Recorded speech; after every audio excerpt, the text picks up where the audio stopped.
Integridad y sabiduría se complace en presentar desde la Conferencia Por Su Causa 2023, en el poder del Espíritu, la plenaria Iluminados por el Espíritu, junto al pastor Sugel Michelén.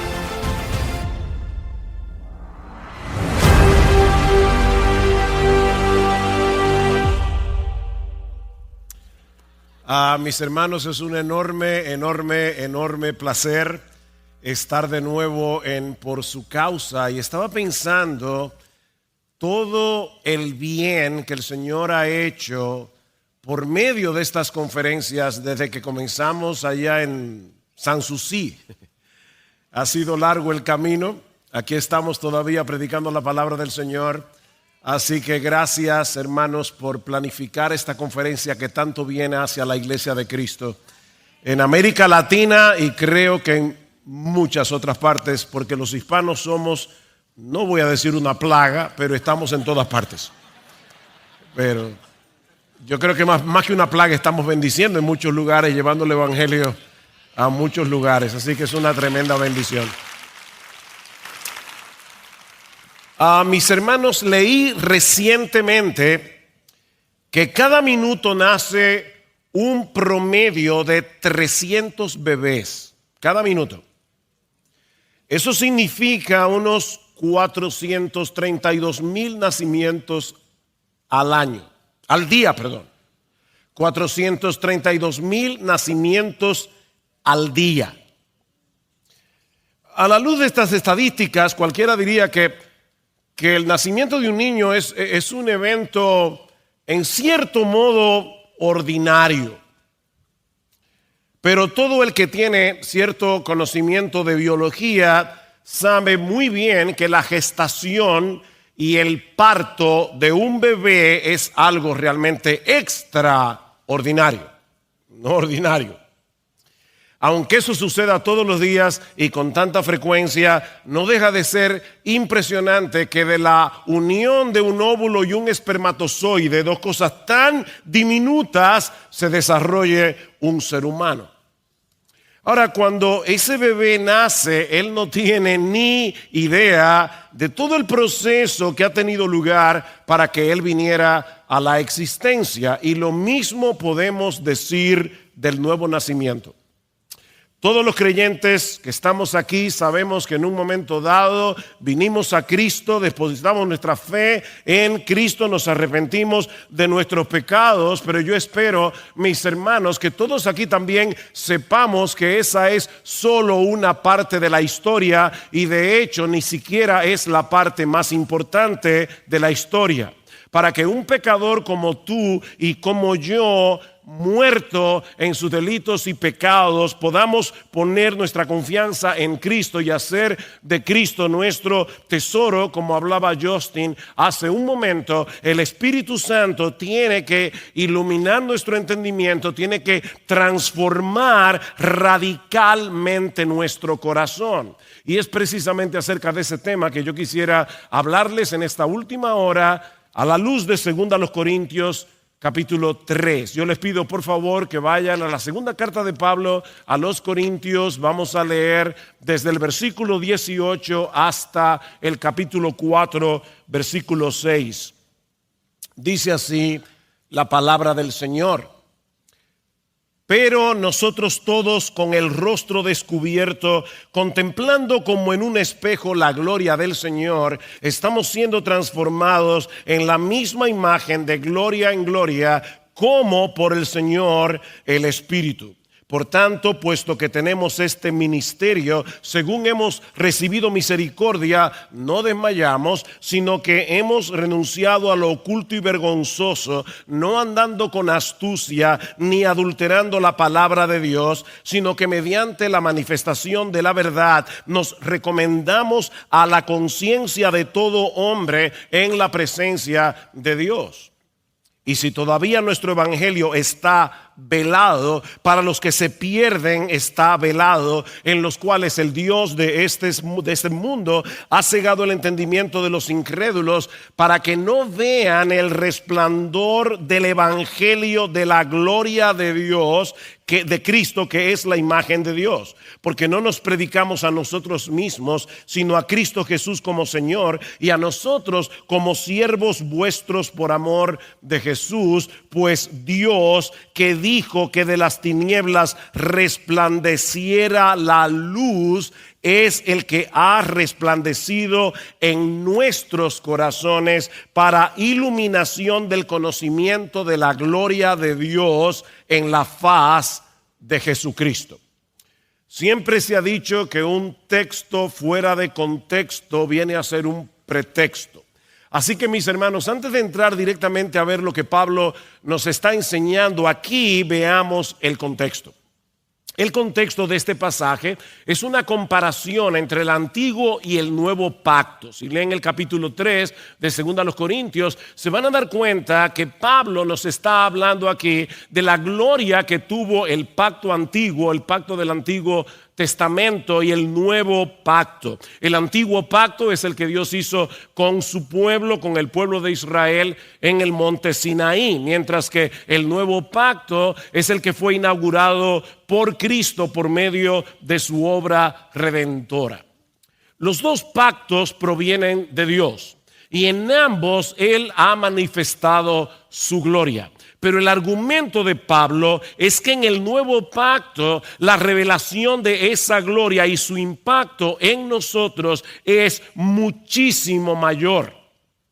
Y para mostrarnos la superioridad de un pacto sobre otro, Pablo se vale de un episodio muy conocido en la historia de Israel y que yo estoy completamente seguro que muchos de ustedes han leído probablemente o han escuchado acerca de este episodio un montón de veces. Pablo se va a Éxodo capítulo 33 y específicamente el versículo 18, donde Moisés le pide a Dios que le muestre su gloria. Yo quiero ver tu gloria. Y ustedes conocen la respuesta de Dios. Dios le responde: eso no puede ser posible. Nadie puede ver mi rostro, es decir, nadie puede ver mi esencia, porque nadie puede verme y vivir. Así que Dios le dice a Moisés que lo va a colocar en la hendidura de una peña. Y dice: te cubriré con mi mano hasta que yo haya pasado. Después apartaré mi mano y verás mis espaldas, pero no se verá mi rostro. Hermanos, guarden esa frase allí en su disco duro: nadie verá mi rostro.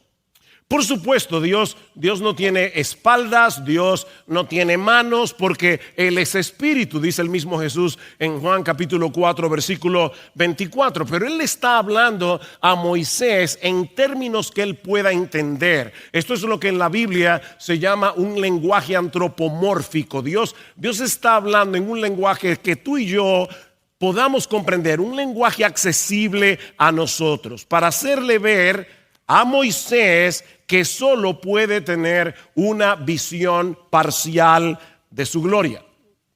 Sin embargo, dice en Éxodo 34, 29, que al exponerse de ese modo a ese vistazo parcial de la gloria de Dios, la piel del rostro de Moisés resplandecía.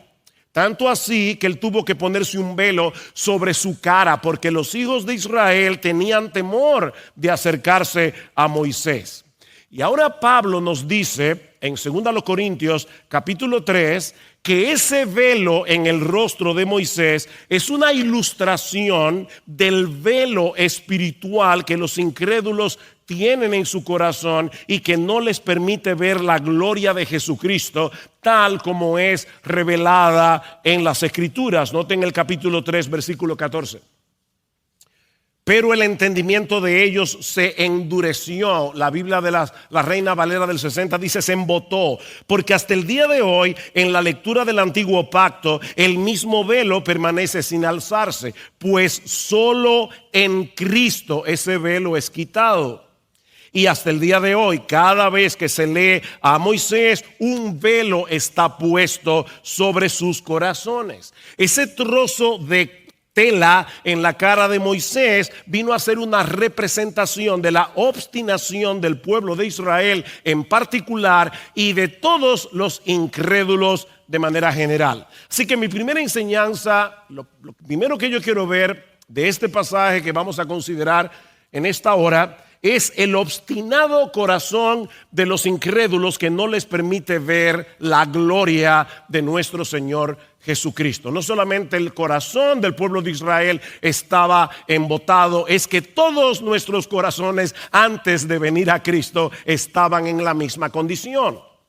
Vean otra vez el versículo 3 del capítulo 4. Y si todavía nuestro evangelio está velado, para los que se pierden está velado, en los cuales el Dios de este mundo ha cegado el entendimiento de los incrédulos para que no vean el resplandor del evangelio de la gloria de Cristo, que es la imagen de Dios. El problema del hombre incrédulo, dice Pablo, es que está completamente ciego al resplandor de la luz del evangelio de la gloria de Cristo. Y el diablo, el enemigo de nuestras almas, hará todo lo que esté a su alcance para que el incrédulo permanezca en esa condición. Ahora, cuidado, ojo. No pensemos por eso, pobrecito pecador, que el diablo ha cegado para que no pueda ver la gloria del Señor y se convierta. No, mis hermanos, esta es una ceguera voluntaria y culpable. Un ciego físico es incapaz de ver la luz del sol, pero él no está pecando por eso, porque él no puede verla. Pero el incrédulo está ciego porque él no quiere ver. Él no es una pobre víctima de Satanás que le ha puesto una venda en los ojos que le impide ver a Cristo en su hermosura y ser atraído a Él. No, mis hermanos, Satanás no ha cegado el entendimiento de personas buenas e inocentes, sino de los incrédulos, dice Pablo, de los que han decidido no creer, de los que se rehúsan a humillarse delante del Señor. Es por eso que en Efesios capítulo 4 versículo 17 Pablo conecta esa ceguera con la dureza del corazón. Es la dureza del corazón humano lo que nos impide ver que Jesucristo es glorioso. Miren, si ahora mismo todos los seres humanos se quedaran ciegos, el sol seguiría siendo brillante. Si en el mundo entero no hubiera una sola persona que viera a Cristo hermoso, que viera a Cristo glorioso, que viera a Cristo maravilloso, Él seguiría siendo hermoso, glorioso y maravilloso, aunque nadie lo viera. Ese es nuestro Señor. Esta es la condenación, dice Juan capítulo 3, que la luz vino al mundo. Y ahora escuchen, los hombres amaron, es un problema del amor. Los hombres amaron más las tinieblas que la luz porque sus obras eran malas. Mis hermanos, antes de que tú y yo viniéramos a Cristo en arrepentimiento y fe por la obra poderosa del Espíritu Santo, tú y yo amábamos las tinieblas porque estábamos tan enamorados de nuestra propia gloria, estábamos tan enamorados de nuestra propia fama que no queríamos ver la de Cristo, no queríamos que Cristo nos hiciera sombra. Todos nacimos bajo el dominio de las tinieblas, dice Pablo en Colosenses capítulo 1 versículo 13. Fuimos trasladados del reino de las tinieblas al reino de su amado Hijo. Esa era tu condición y la mía cuando no éramos creyentes. En 1 Corintios capítulo 2 versículo 14 Pablo dice que el hombre natural, es decir, tal como tú saliste del vientre de tu madre, el hombre no regenerado no percibe las cosas que son del Espíritu de Dios, porque para él son locura y no las puede entender porque se han de discernir espiritualmente.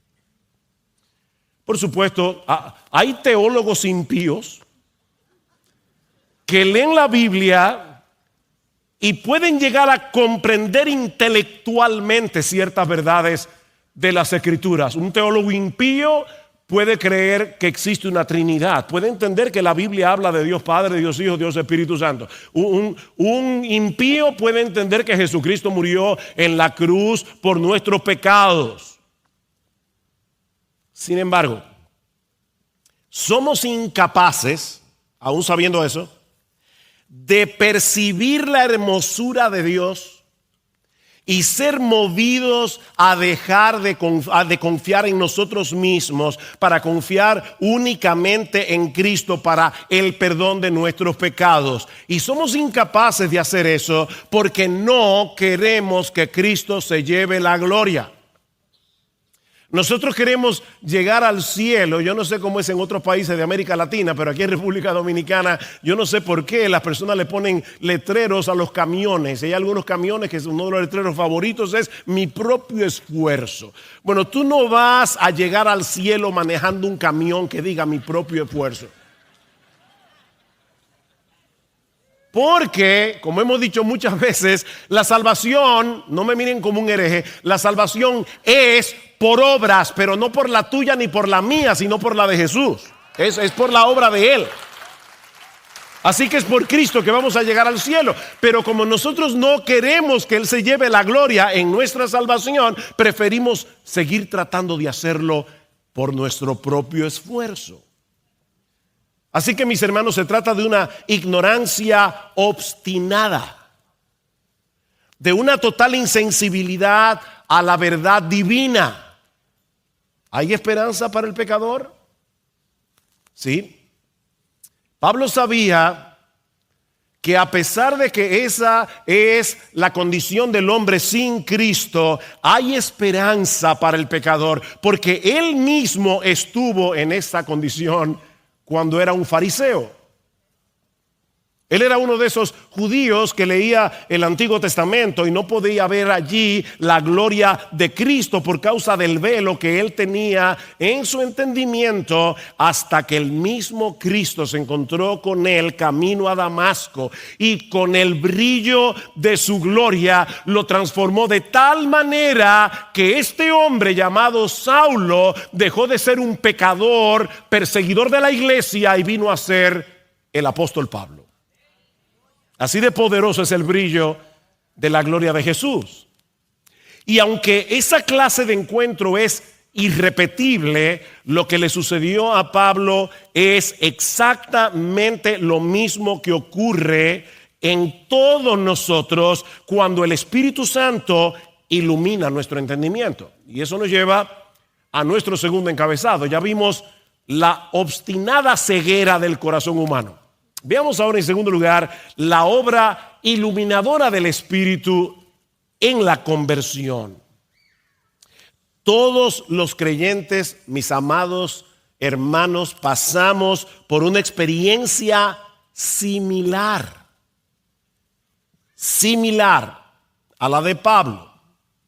Solo que en vez de manifestarse a nosotros como lo hizo Cristo con él camino a Damasco, el Señor hace esa obra en nosotros por medio de la predicación del Evangelio.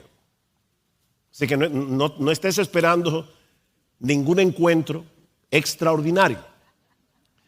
Cristo se va a encontrar contigo a través de la predicación de su palabra. Note lo que dice Pablo en los versículos 5 al 6. Pablo acaba de decir que si nuestro evangelio está encubierto, entre los que se pierden está encubierto, en los cuales el Dios de este siglo ha cegado el entendimiento de los incrédulos. Sin embargo, Pablo aún así predicaba. Y alguien podría preguntarle legítimamente: pero Pablo, yo no te entiendo. Tú estás diciendo que el pecador está ciego a la luz de la gloria de Jesucristo, y a menos que él vea esa gloria no se va a convertir. Entonces, ¿para qué tú predicas el evangelio?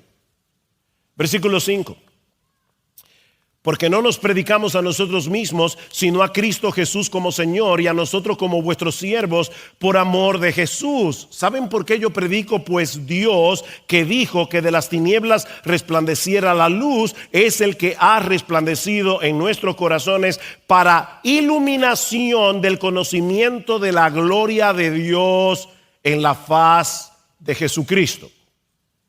Pablo está aludiendo aquí al relato de la creación en Génesis capítulo 1, versículo 3. Y así como la primera cosa que hizo Dios por medio de su palabra fue crear ¿el qué?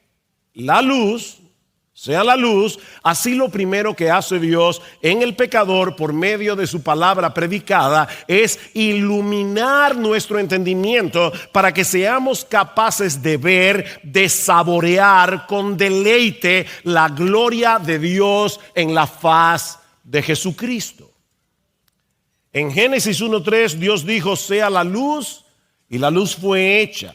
Y lo mismo sucede en el acto creativo de la regeneración, cuando Dios nos hace nuevas criaturas por el poder del Espíritu Santo. Mientras un predicador está exponiendo fielmente la palabra, Dios viene a nosotros y de repente dice: sea la luz, y el Espíritu Santo abre los ojos de nuestro entendimiento para que podamos adquirir una nueva comprensión de las verdades divinas que nos mueven a abrazar a Cristo en arrepentimiento y fe.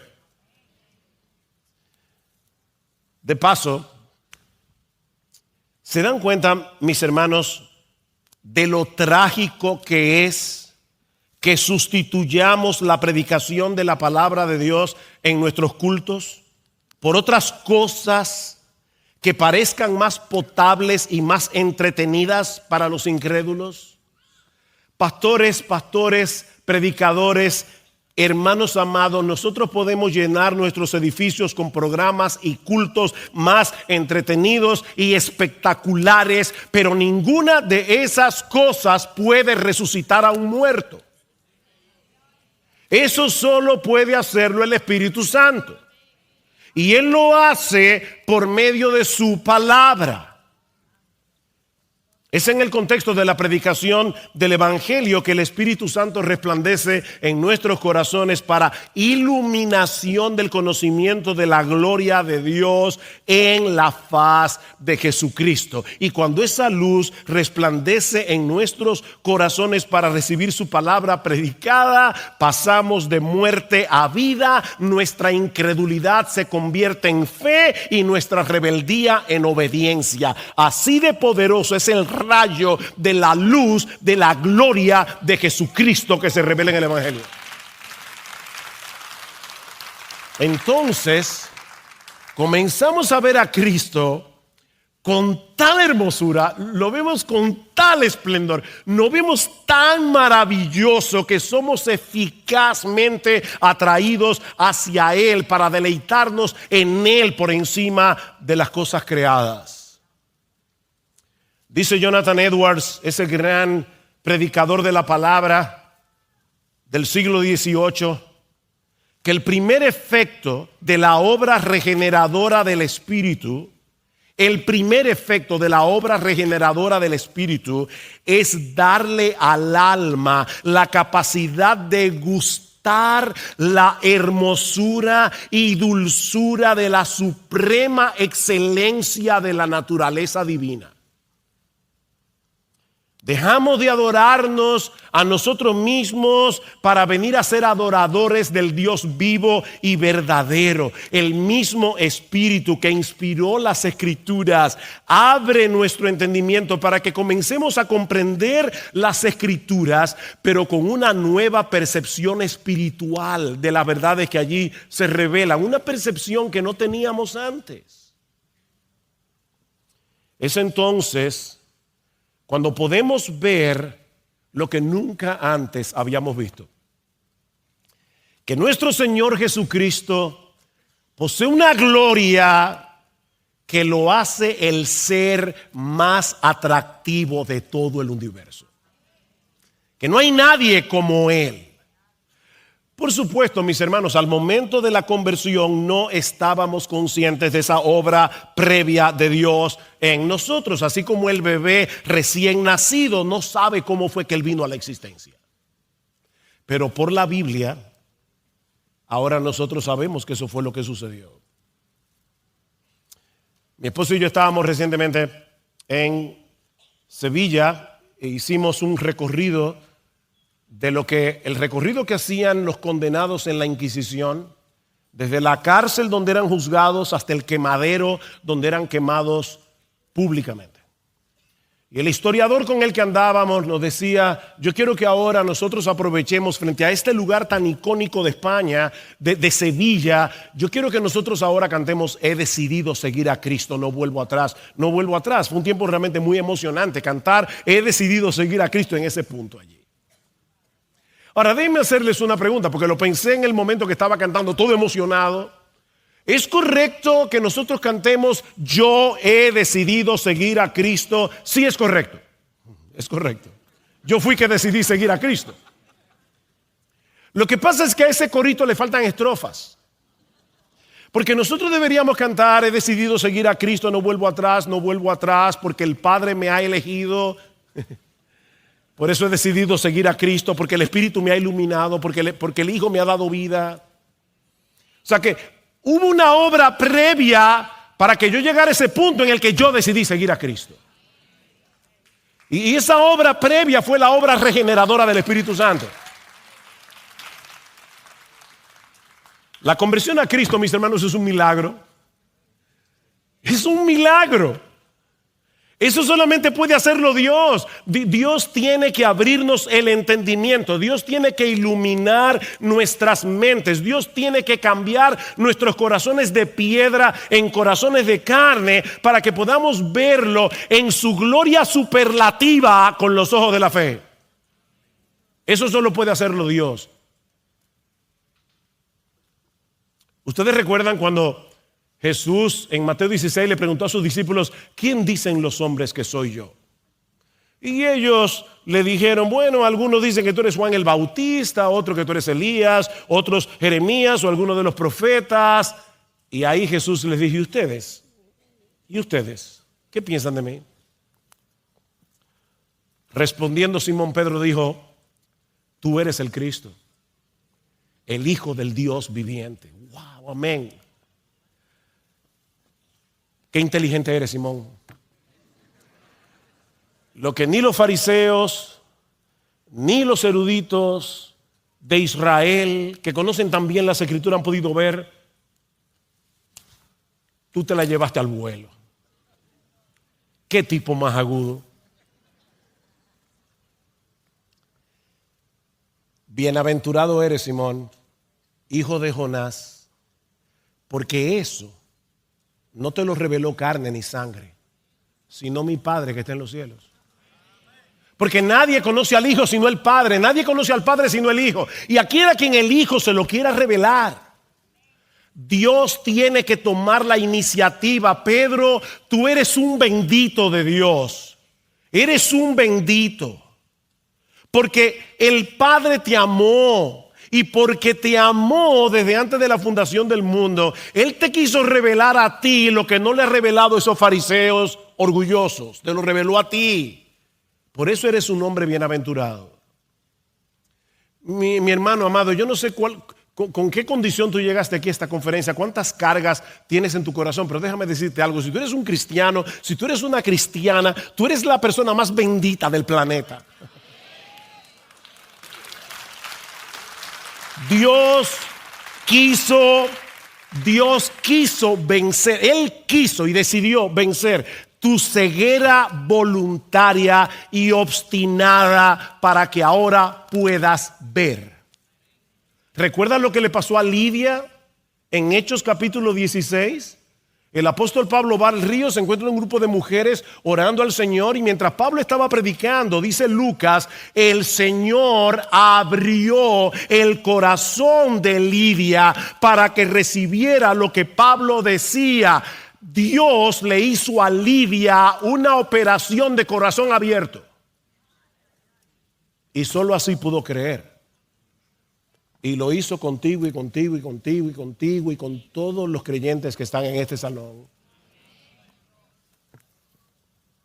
Y esa transformación que se inició cuando Dios removió el velo que te impedía ver la gloria de Cristo revelada en el Evangelio, continúa avanzando exactamente como empezó, a través de la contemplación de esa gloria, tal como se revela en las Escrituras, por la obra iluminadora del Espíritu Santo. Lo que nos lleva a nuestro tercer encabezado. Ya vimos la condición obstinada del corazón humano, ya vimos la obra iluminadora del Espíritu en la conversión. Veamos ahora en tercer lugar la obra iluminadora del Espíritu en la santificación progresiva. Versículo 18 del capítulo 3. Pero nosotros todos, con el rostro descubierto, contemplando como en un espejo la gloria del Señor, estamos siendo transformados en la misma imagen de gloria en gloria, como por el Señor el Espíritu. Ahí está la santificación progresiva. Somos transformados de gloria en gloria, contemplando la gloria del Hijo. Ahora, mis hermanos, yo no quiero que ustedes pierdan de vista otra vez el contraste entre el antiguo y el nuevo pacto. Recuerden que en el antiguo pacto, en Éxodo 33, solo Moisés pudo tener un vistazo de la gloria de Dios. ¿Recuerdan? ¿Qué dice Pablo ahora? ¿Qué sucede en el nuevo pacto? Que todos nosotros vemos esa gloria. Aquí no hay privilegiados. Como decíamos ayer cuando hablábamos de la unción, los pastores no somos los ungidos. Pertenecemos a una élite. No, yo tengo un oficio diferente al tuyo, pero somos cristianos los dos. Y de paso, déjame decirte que la misma responsabilidad que yo tengo de estar aquí el domingo, bueno, no aquí, en mi iglesia, pero la misma responsabilidad que tienen los pastores de estar aquí el domingo predicando la palabra, hermanos de la IBI, es la misma responsabilidad que tienes tú de venir aquí a oírla. Porque nosotros no pertenecemos a ninguna élite, somos cristianos. ¿Y qué dice Pablo aquí? Que todos los cristianos, no Miguel, ni Chacho, ni yo, ni nadie, ni Justin, ni José, no, todos los cristianos, todos nosotros vemos esa gloria. A diferencia del antiguo pacto. Pero hay otra cosa más sorprendente. ¿Qué fue lo que vio Moisés? En ese lenguaje antropomórfico, él vio las espaldas de Dios. Él tuvo un vistazo parcial. Pero ¿qué es lo que dice Pablo en 2 Corintios 4? Que ahora en el nuevo pacto tú y yo, por la obra iluminadora del Espíritu, mientras leemos la palabra, vemos la faz, vemos el rostro. No vemos la espalda, le vemos la cara. ¿Lo vieron en el texto? Todos los creyentes del nuevo pacto tenemos el privilegio de ver como en un espejo la gloria del Señor reflejada en Jesucristo. ¿Y eso qué significa? Eso como de un espejo. Bueno, en Santiago 1:23, seguramente recordarán que Santiago compara al hombre que escucha la palabra como alguien que mira su rostro en un espejo. Esos espejos, no eran de vidrio como ahora, sino de bronce pulido, de metal pulido, y por lo tanto la imagen, el reflejo no era perfecto. Y lo mismo ocurre con nosotros hoy al ver la gloria de Cristo revelada en las Escrituras. Esa visión no es tan clara como la que veremos cuando estemos en la gloria en cuerpos glorificados. Sin embargo, a pesar de eso, al contemplar esa gloria en la Escritura como en un espejo, somos transformados de gloria en gloria. ¿Saben por qué? Porque todo el mundo se convierte en lo que admira. ¿Qué fue lo que hizo el Espíritu Santo cuando abrió nuestros ojos? Que ahora nos permite ver la hermosura, la gloria de nuestro Señor Jesucristo. Y como estamos viendo su gloria a través de la palabra, al ver esa gloria revelada en el Evangelio, somos transformados de gloria en gloria, porque todo el mundo se convierte en lo que adora. Ese es el problema de la idolatría. Dicen el Salmo 115, hablando de los ídolos: se volverán como ellos los que los hacen y todos los que en ellos confían. Óyeme bien, como decía Justin, la adoración no es lo que pasa aquí el domingo. Eso pasa los 7 días de la semana. Y tú te conviertes en lo que adoras. ¿Saben qué? Los que manejan la publicidad saben eso. Ellos saben el impacto que tiene la idolatría. Y cómo los fans suelen imitar a sus artistas favoritos. Cada vez que yo voy a uno de estos viajes y paso por Zona Franca en el hotel y veo estos anuncios de perfume, cosméticos, y está allí Julia Roberts. Mira, no vayas a creer que porque te pongas el perfume de Julia Roberts y usas el cosmético de Julia Roberts te va a aparecer la Julia Roberts. Pero ellos saben que el impacto es tal que todos aquellos que admiran la belleza de esta actriz quieren parecerse a ella.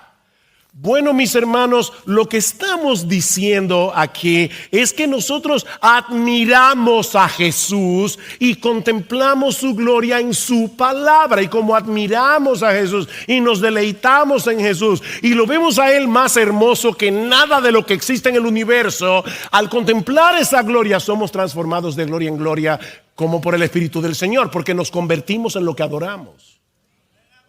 Ese es el proceso de santificación. De hecho, lo que va a ocurrir cuando lleguemos al cielo es que vamos a poder contemplar la gloria de Jesús como nunca antes la habíamos visto, y la clara contemplación de esa gloria nos transformará por completo a su imagen y semejanza. Eso es lo que dice Primera de Juan capítulo 3. Cuando Él se manifieste, seremos semejantes a Él. ¿Por qué? Porque le veremos tal como Él es, y todo el que tiene esa esperanza en Él se purifica a sí mismo como Él es puro. Veremos a Cristo, y la contemplación de esa gloria en cuerpos glorificados nos transformará por completo. Pero ahora, eso está sucediendo gradualmente mientras contemplamos esa gloria como en un espejo a través del Evangelio. ¿Tú quieres tener victoria sobre el pecado? ¿Tú quieres seguir avanzando en tu proceso de transformación y de madurez? No hay atajos aquí. Tienes que mirar a Jesús. Tienes que mirar a Jesús. Tienes que contemplar, saborear, gustad y ved que es bueno el Señor. Atesorar su gloria hasta que el brillo pasajero de las cosas de este mundo pierda su valor. Mira a Cristo, mira a Cristo, mira a Cristo en su palabra. Admíralo tanto, tanto, tanto, que cuando el diablo te traiga sus ofertas y tú lo mires a través del brillo de la gloria de Jesús, esto parezca basura. Así es que somos transformados.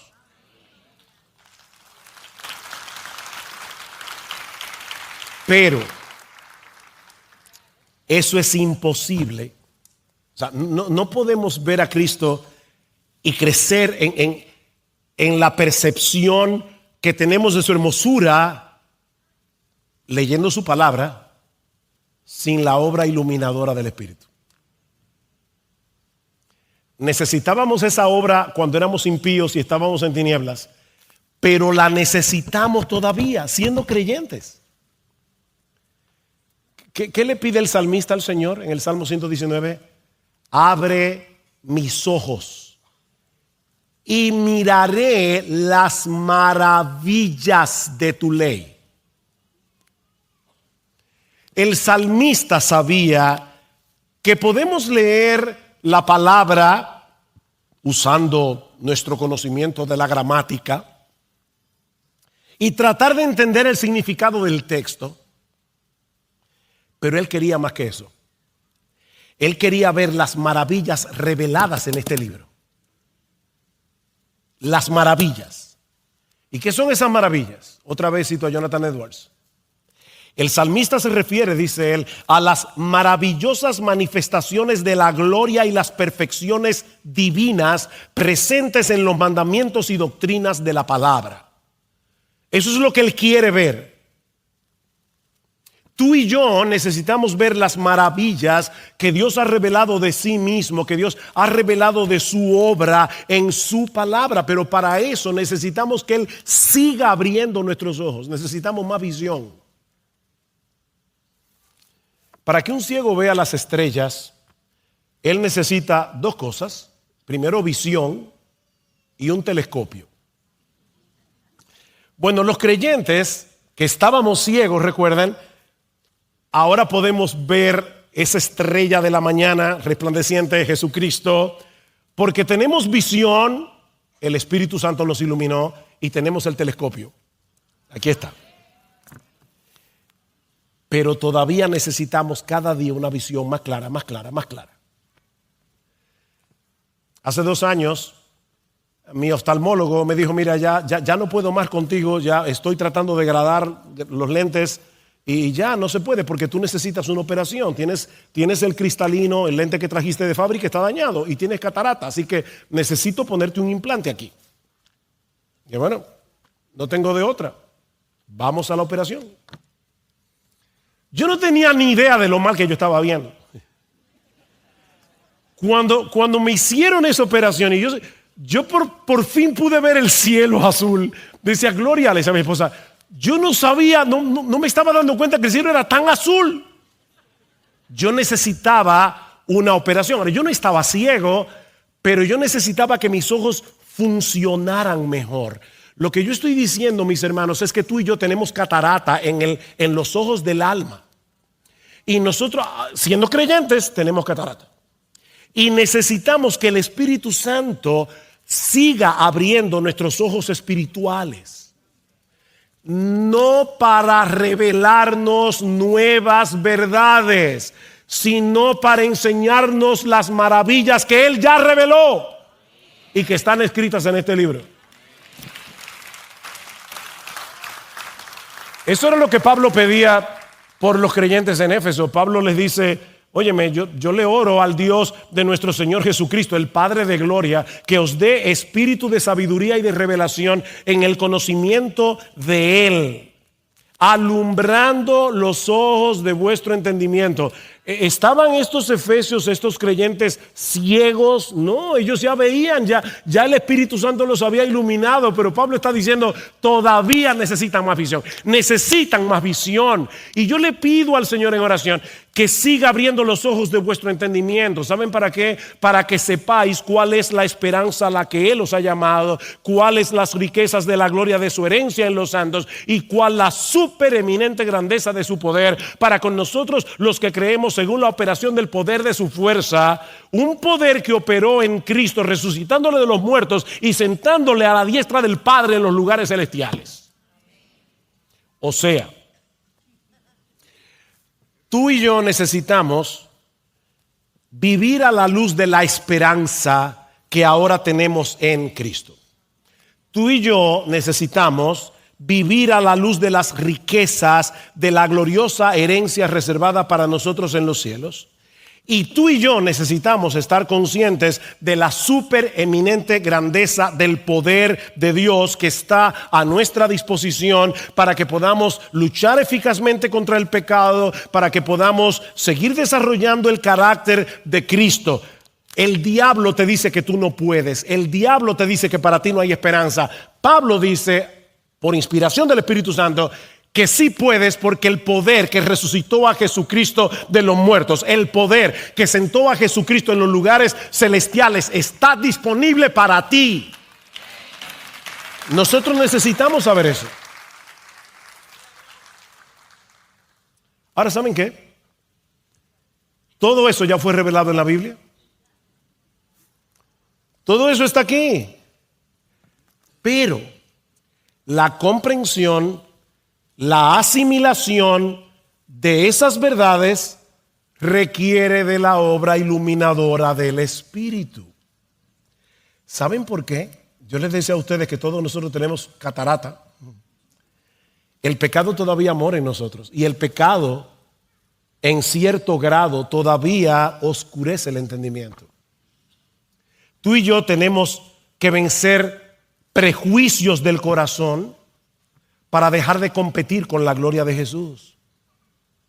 Para querer que sea su gloria la que brille en vez de querer que los demás vean nuestra vanagloria.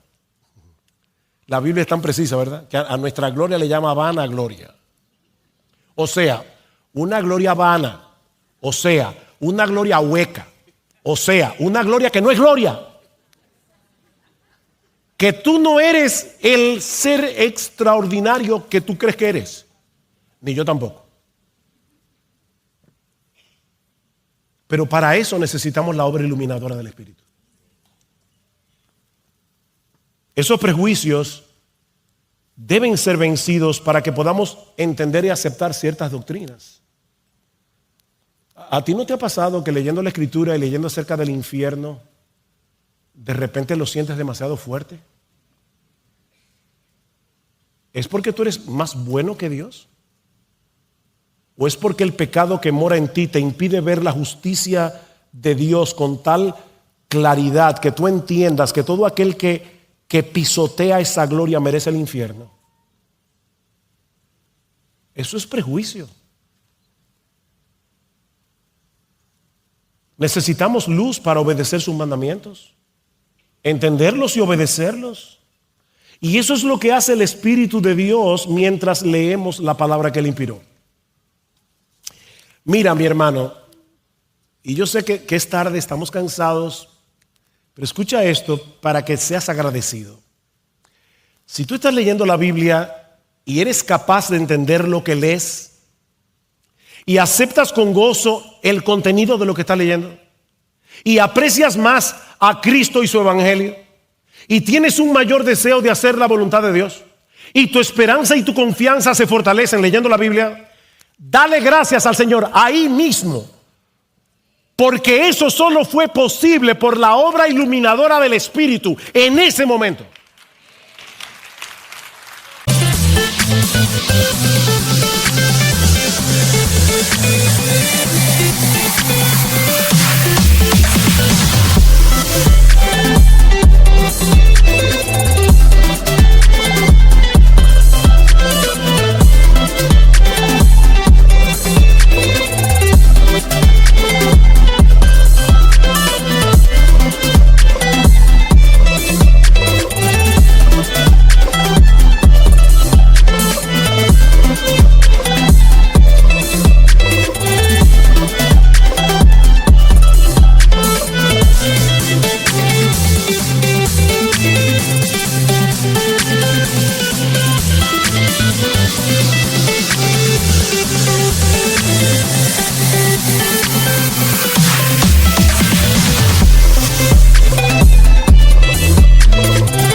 Obrando continuamente, diariamente, para que tú y yo podamos entender este libro. Es que tú lees de repente una promesa y dices, wow, lo vi ahí mismo, gracias Señor. No es porque yo soy más inteligente, es por la obra de tu Espíritu. Escribiendo a los tesalonicenses, Pablo les dice, yo doy gracias a Dios sin cesar de que cuando recibisteis la palabra de Dios que oísteis de nosotros, la recibisteis no como palabra de hombres, sino según es en verdad la palabra de Dios, la cual actúa en vosotros los que creen. ¿A quién le daba gracias Pablo? ¿A los tesalonicenses o a Dios? A Dios. ¿Y sabes por qué Pablo le daba gracias a Dios? Porque los tesalonicenses hayan recibido la palabra predicada no como palabra de hombres, sino como palabra de Dios, porque eso solo fue posible por una obra del Espíritu Santo.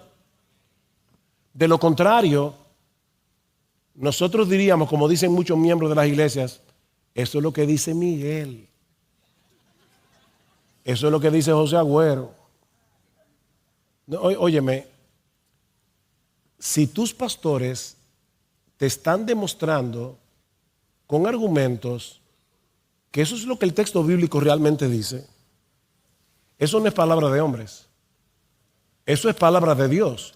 No porque Miguel sea inspirado, ni José Agüero, ni Chacho, ni Joselo, ni ninguno de nosotros. No somos inspirados.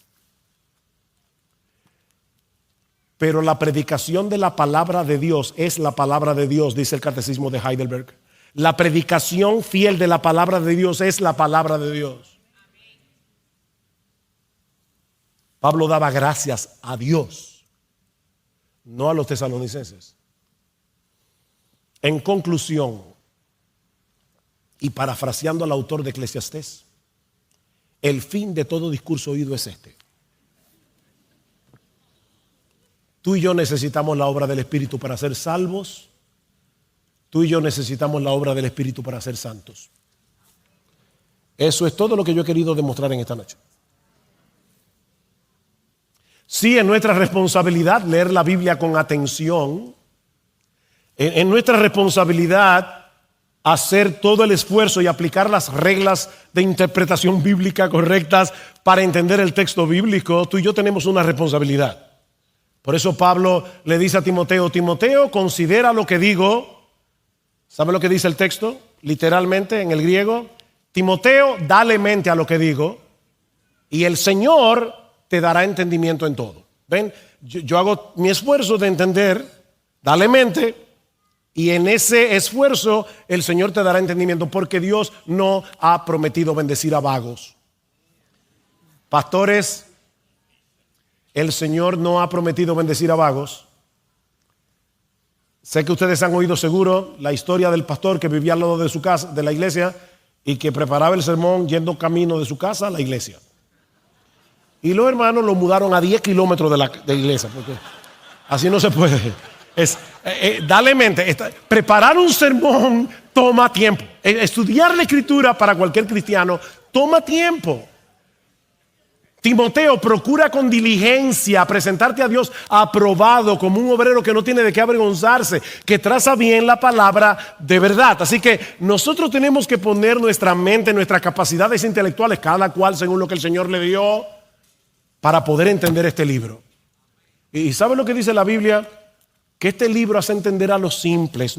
Esto no es física cuántica. El Señor hace entender a los simples. Este libro ilumina el entendimiento, hace sabio al sencillo. Y me llama la atención la palabra sencillo, la palabra hebrea que aparece allí significa una puerta abierta. Hay personas que tienen la puerta abierta para recibir todo lo que leen en internet. Eso es un simple, un sencillo. Por eso decía alguien: ten cuidado con tener la mente abierta, se te puede caer el cerebro. Yo tengo la mente abierta. Yo no tengo la mente abierta. Yo quiero que mi mente esté en lo que dice aquí, porque esta es la palabra de Dios. Y cuando Dios y el mundo están en contraposición, sea Dios veraz y todo hombre mentiroso. Así que cuidado, no tenga la mente tan abierta. Pero ¿sabes qué es lo que dice el Salmo? Que el Señor toma a una persona simple, a una persona sencilla, y lo hace sabia por medio de la palabra.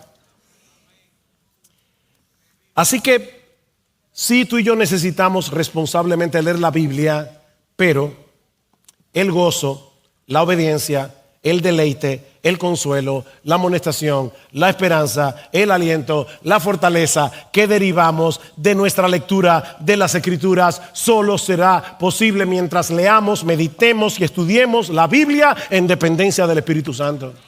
Necesitamos ser iluminados por el Espíritu Santo.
Por eso es que al acercarnos a este libro debemos venir con esta actitud: oh Dios, abre mis ojos para que yo pueda contemplar las maravillas de tu ley. Oh Dios, que tu Espíritu me dé entendimiento para comprender tu palabra y para que pueda apropiarme de ella y para que pueda vivir a la luz de ella. Resplandece en mi corazón, oh Dios, para una iluminación cada vez mayor del conocimiento de tu gloria en la faz de Jesucristo. Necesito tu Espíritu, Señor, para ver esas maravillas reveladas en las páginas de tu precioso libro y seguir siendo transformado de gloria en gloria mientras contemplo en el Evangelio la gloria de tu Hijo. Señor, cuando predique el Evangelio a otros, por favor, Señor, vence la obstinación de los que me escuchen. Ábreles el entendimiento para que vean la gravedad y la fealdad de su pecado y que al mismo tiempo sean tan atrapados por la hermosura de mi Salvador que renuncien a todo y se rindan a Él en arrepentimiento y fe.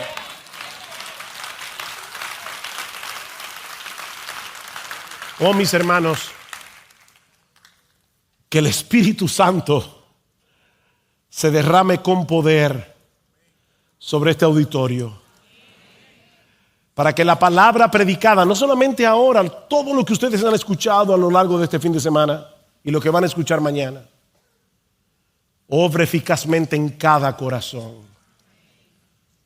Por un lado, venciendo la obstinación de algunos que probablemente aquí están sin Cristo,